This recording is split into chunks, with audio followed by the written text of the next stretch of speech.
আমি কখনোই রাফসান ভাইয়ের বিরুদ্ধে না, যদিও সে আমাকে একবার দুইবার না, সে অনেকবার আমাকে কষ্ট দিছে মনে। আমার জানা মতে সে তার বাবা মাকে অনেক লাক্সারি বা একটা লেভিশ একটা কার গিফট করছে। তো এইটা তো কোনো অপরাধ সে করে নাই, সে তার যোগ্যতা থেকে, তার নিজের আর্ন থেকে তার বাবা মাকে একটা ভালো জিনিস কিনে দিছে। এখানে তার ভুল আমি মনে করি না কিছু আছে, সে দিতেই পারে, তার যোগ্যতা থাকলে, তার আর্ন করার ক্ষমতা থাকলে সেটা দিতেই পারে, এটা ভুল কিছু না। আর আপনি যদি ড্রিঙ্কসের ব্যাপারে যদি বলে যে সে অনুমোদনহীন ড্রিঙ্কস মানুষকে ইনফ্লুয়েন্স করে খাওয়াইছে, মানুষকে দিয়ে টাকা দিয়ে কেনাইছে, যদি এই ব্যাপারে বলে থাকেন তাহলে আমি নিজেই অনেক অবাক, আমি নিজেই অনেক থান্ডার যে একজন ফুড ব্লগার হয়ে যে কিনা সবসময় ভালো খারাপের রিভিউ দিত, ভালো খারাপের সম্পর্কে বলতো, যে কিনা রেস্টুরেন্টে ঘুরে ভিডিও বানিয়ে কোন রেস্টুরেন্টে কোন খাবারটা ভালো না, কোন খাবারটা ভালো এই ব্যাপারে বলতো, সে আজকে নিজেই কিভাবে নিজের নামের বিজনেস শুরু করে অনুমোদনহীন ড্রিঙ্ক বা একটা খারাপ ড্রিঙ্ক মানুষকে খাওয়াচ্ছে। এটা আমার ছোট মাথায় বুঝে আসে না। হয়তোবা ওনার মতন এত বড় লেভেলে আমি যাই নাই, তো যার কারণে হয়তোবা আমি বুঝতেছি না যে তার থিঙ্কিংটা কি। হ্যাঁ, এটা সত্য কথা। রাফসান ভাইয়া একবার না দুইবার আমাকে পেড রিভিউ বলেছিল। এখন ফার্স্ট হচ্ছে আমার কোয়েশ্চেন, যে বিষয়টা পেমেন্টটা কি রাফসান ভাইয়া আমাকে দিছিল, আর আমি কি রাফসান ভাইয়ের অ্যাকাউন্ট থেকে পেমেন্টটা নিছিলাম? এটা হচ্ছে আমার ফার্স্ট কোয়েশ্চেন। সেকেন্ড হচ্ছে, আমার রেমুনারেশন যদি ঘুষ হয়ে থাকে বা পেড রিভিউ হয়ে থাকে, তাহলে সে যে লক্ষ লক্ষ টাকা রেমুনারেশন নিয়ে প্রমোশনের কাজ করে, তাহলে সেটা কি? সেটা পারিশ্রমিক? মানে আমরা নিলে ঘুষ, আমরা নিলে পেড রিভিউ, আর সে নিলে সেটা রেমুনারেশন হয়ে যায়। এটা কেমন ইনজাস্টিস হয়ে গেল না? তার মানে কি বোঝা গেল যে সে লক্ষ টাকা নেয় জন্য সেটা রেমুনারেশন, আর আমরা 1000 টাকা নেই জন্য আমাদেরটা ঘুষ, আমাদেরটা পেড রিভিউ। এটা কেমন হয়ে গেল না ভাইয়া?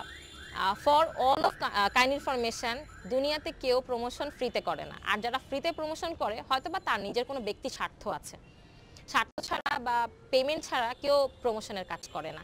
আমি এত কষ্ট করে বছরের পর বছর নিজের মেধা, নিজের শ্রম, নিজের সময়, নিজের অ্যাক্টিভিটিসকে কাজে লাগিয়ে সময় দিয়ে আমি একটা প্ল্যাটফর্ম ক্রিয়েট করব, যেখানে মানুষ আমার কথা বিশ্বাস করবে, আমাকে লক্ষ লক্ষ কোটি কোটি মানুষ ফলো করবে, আমার একটা কথাতে, আমার একটা স্টেটমেন্টে বাংলাদেশের অধিকাংশ মানুষ নাড়াচাড়া দিয়ে বসবে। সেই জায়গাতে আমি এরকম একটা প্ল্যাটফর্ম গড়ে তুলে আমি কারোর ফ্রি প্রমোশন করতে যাব, this is quite impossible, this is absolutely impossible. কারণ এই যে আমি যে আজকে যে রেস্টুরেন্টের কথা আমি যদি চিন্তা করি, তাদের সাথে কিন্তু আমি দীর্ঘ 3 বছর ধরে কাজ করতেছি, এবং প্রতিবারই কাজের বিনিময়ে কিন্তু আমি একটা ভালো পারিশ্রমিকও নিচ্ছি।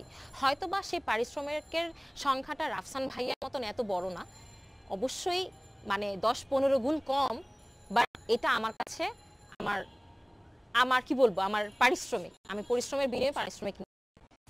কেউ কখনো ফ্রিতে প্রমোশন করে না, সেও করে নাই।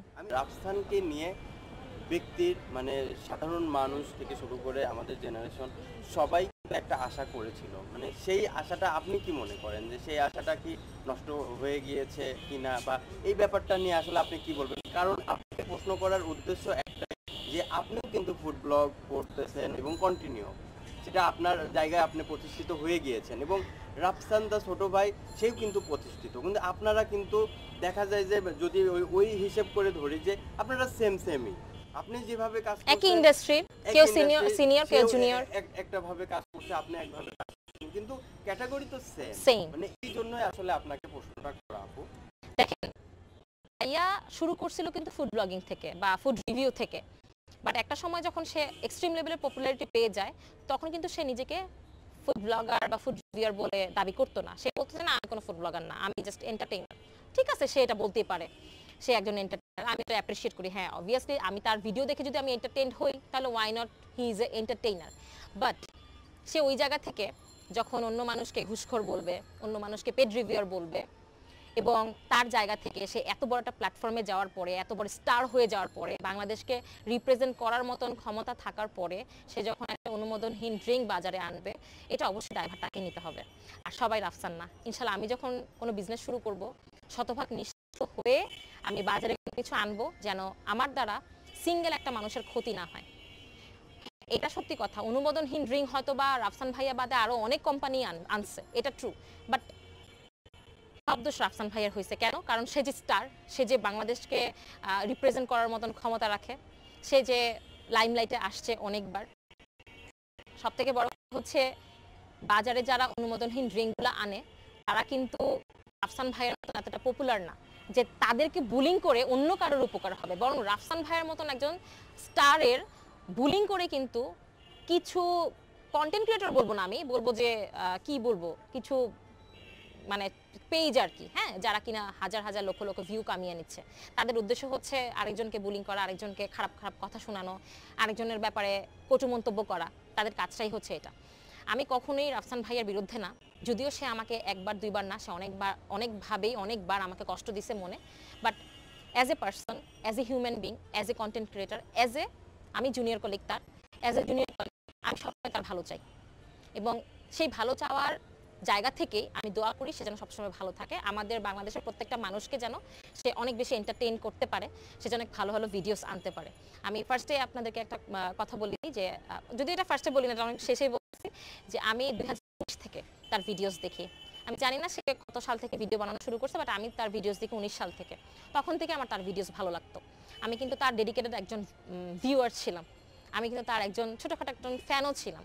বাট তার এই যে রিসেন্ট কর্মকাণ্ডগুলো এবং তার জুনিয়র কলিগদেরকে ঘুষখোর বলা, পেড রিভিউয়ার বলা, অনুমোদনহীন ড্রিঙ্ক মানুষকে খাওয়ানো, মানুষকে ইনফ্লুয়েন্স করা, এই বিষয়গুলো আমাকে খুব কষ্ট দিচ্ছে। শুধু আমাকে না, বাংলাদেশের প্রত্যেকটা মানুষের মধ্যেই এই জিনিসগুলো কাজ করে, যে রাফসান ভাইয়ের মতন একজন পার্সন কীভাবে আরেকটা মানুষকে পেড রিভিউ বলতেছে, পেড রিভিউয়ার বলতেছে, যেখানে সে নিজেও পেড রিভিউতেই কাজ করে। এই যে রাফসানকে নিয়ে আপনি একটা কথা বললেন যে রাফসানকে নিয়ে অনেকেই মিলিয়ন মিলিয়ন ভিউ কামাইছে, আপনারও কিন্তু মিলিয়ন ফলোয়ারের পেজ আছে, মানে সেইখানে আপনাকে নিয়ে যখন রাফসান দা ছোট ভাই আপনাকে নিয়ে যখন নাম মেনশন করে যখন কথা বললো, পরে কিন্তু আপনি কেন ভিডিও বানাননি, মানে এই ব্যাপারটা একটু চলেই আসে যে আপনি কেন আসলে ওনাকে নিয়ে ভিডিও বানান? ভাইয়া, আমি রাফসান ভাইয়ার একজন ছোট ভক্ত, আমি তার একজন ডেডিকেটেড ভিউয়ার, আমি তার জুনিয়র একজন কলিগ, আমি তার একই ইন্ডাস্ট্রির একজন ছোট মানুষ। এই চারটা দিক দিয়ে যখন চিন্তা করি, তখন আমি কখনোই চাই না যে আমার একটা কথার দ্বারা রাফসান ভাইয়ার বিন্দু মাত্র কোনো ক্ষতি হোক, আমি কখনোই সেটা চাই না। বাট এর মানে এই না যে আমার মনের ভিতরে তাকে নিয়ে কোনো, আমি চাইলেই পারতাম তাকে নিয়ে ভিডিও বানাতে বা তার সাথে কথা বলতে অথবা কোনো কমপ্লেন কোনো জায়গায় করতে, বাট আমি after all I like him, after all he is a star, after all he is a entertainer, after all সে কারোর ছেলে, সে কারোর ভাই, সে কারোর হবু হাজব্যান্ড। তো সেই জায়গা থেকে আমি চিন্তা করলাম যে থাক, বাদ দেই। কলিগদের মধ্যে যদি একটা সম্পর্ক না থাকে, মানে একসঙ্গে কাজ করা, একই ইন্ডাস্ট্রিতে কাজ করা, বা যদিও যার যার সাইড আলাদা আলাদা, কিন্তু তারপরে একটা ভালো লাগা বা ভালোবাসা সবার মাঝে একটা থাকা উচিত, এটা আপনি আসলে কি মনে করেন? আমি সবসময় একটা কথা বিশ্বাস করি, আপনি যেটা বললেন, আমি কারোর উপকার করতে পারি আর না পারি, আমি যেন কখনো কারোর ক্ষতি না করি। সো সেই জায়গা থেকে আমি কখনো কারোর ক্ষতি চাই না, আমি বরং চাই যে আমি আমার কলিগদেরকে সাথে করে নিয়ে কাজ করব, যারা আমার সাথে খুব ঘনিষ্ঠভাবে মিশছে বা যারা আমার সাথে অল্প একটু মেশার পরে আমার থেকে দূরে সরে গেছে বা দূরে সরে যাবে এই পরিকল্পনায় আছে, আমার ব্যাপারে অলওয়েজ একটা কথা বলে যে আমি মিশুক, আমি সবার সাথে অনেক ভালোভাবে রেসপেক্টফুলি কথা বলি এবং রেসপেক্টফুলি মিশি, এবং আমার যারা আশেপাশে মানুষগুলো আছে জানি না আমার ব্যাপারে আর কি বলবে, আর যাই বলুক আর নাই বলুক না, এটুকু বলতে পারে, এটুকু বলবেই তারা, যে আমি অলওয়েজ চাই যে আমি সমস্ত কন্টেন্ট ক্রিয়েটার বা সমস্ত ফুড ব্লগার বা ইন্ডাস্ট্রিতে যারা ইনফ্লুয়েন্সার আছে তাদের সবার সাথে একসাথে কাজ করতে চাই। ইভেন আমার একটা খুব সুনাম আছে ইন্ডাস্ট্রিতে, যে যখনই আমার কারোর সাথে দেখা হয় আমি যেচে তাদের সাথে কথা বলতে চাই, হোক সে আমার সিনিয়র, জুনিয়র বা সমবয়সী বা হুএভার,